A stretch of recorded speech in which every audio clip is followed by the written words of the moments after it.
दोस्तों, आज पल भर में सीखे हिंदी में हम विलोम शब्द देखेंगे। तो जैसा कि आपको यहाँ नोटबुक में दिख रहा है, एक तरफ हमने शब्द लिखे हैं और दूसरी तरफ हैं उनके विलोम शब्द।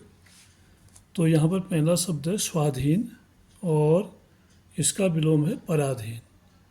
तो कहने का आशय ये है कि पहले तो स्वाधीन का अर्थ समझिए, स्वाधीन, स्व माने अपने अधीन, और पराधीन का अर्थ है दूसरे के अधीन।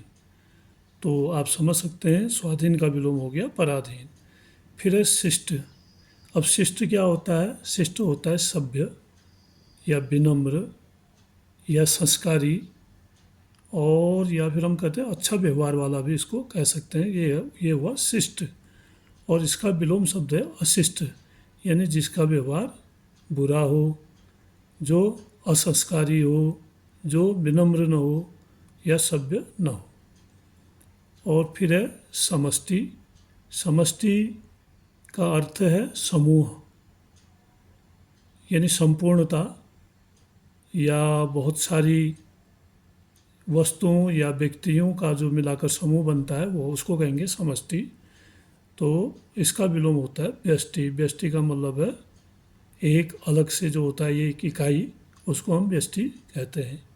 तो समष्टि का विलोम हो गया व्यष्टि। और फिर है सृजन। सृजन माने होता है किसी चीज़ का निर्माण करना, किसी चीज़ को बनाना, जैसे ईश्वर प्रकृति का सृजन करते हैं। तो इसका विनाश मतलब उसको, सृजन को ख़त्म करना, सब कुछ ख़त्म हो जाना, उसको कहेंगे विनाश। अगला है हर्ष। हर्ष माने होता है खुशी या खुशी के जो क्षण होते हैं या खुशी के समय जो हमारी मुँह मुद्रा होती है, जैसे मुंह में हंसी होना, आंखों में चमक होना, तो उसको कहेंगे हम हर्ष। तो इसका विलोम जब शोक होता है तो आंखों में आंसू आ जाते हैं, उसको कहेंगे विषाद, दुख होना। फिर है स्थूल। स्थूल का मतलब है जो चीज़ सामने होती है एक मूर्ति के रूप में, या कोई चीज़ एकदम सामने होना, स्पष्ट सामने होना, उसको कहेंगे स्थूल। और सूक्ष्म, उसका जो सूक्ष्म रूप होता है उसको कहेंगे, इसका जो विलोम है वो होगा सूक्ष्म। फिर है आभ्यंतर। आभ्यंतर का अर्थ होता है भीतरी, अंदर का, और या फिर हम इसको आंतरिक भी कह सकते हैं, आंतरिक रूप से। तो इसका विलोम शब्द होता है बाह्य, यानी बाहर का। फिर कृतज्ञ। कृतज्ञ का अर्थ है कृतज्ञ, यानी हम अगर किसी के वचनों का पालन करते हैं या किसी के उपकार को मानते हैं तो उसको कहेंगे हम कृतज्ञ। और फिर है इसका विलोम होता है कृतघ्न।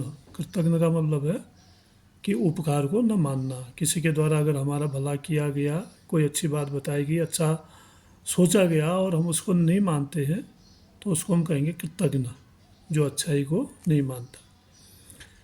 फिर है जड़। जड़ का मतलब है जिसको जैसे पत्थर है उसको हम जड़ कहते हैं, जिसमें चेतना न हो, वो वस्तु होती है जड़। और चेतन का मतलब है जो भोजन करता है, बढ़ता है, उसको हम चेतन कहते हैं, जिसमें चेतना चेतना होती है। अगला शब्द है तिरस्कार। तिरस्कार का मतलब है अपमान या अस्वीकार करना या उपेक्षा करना, ये होता है तिरस्कार। और इसका विलोम होगा सम्मान। किसी को सम्मान देना, आदर के साथ बिठाना, अच्छी तरह बात करना, उसको हम कहेंगे सम्मान। फिर है परीक्षार्थी। परीक्षार्थी यानी जो परीक्षा देता है उसको कहते हैं परीक्षार्थी। और इसका विलोम होता है परीक्षक, यानी जो परीक्षा लेता है। तो दोस्तों, ये जो विलोम शब्द हैं यह प्रतियोगी परीक्षाओं के लिए भी बहुत काम के हैं। तो आप इनको पढ़िए, याद करिए, और ये भविष्य में आपको काम आने वाले हैं। धन्यवाद।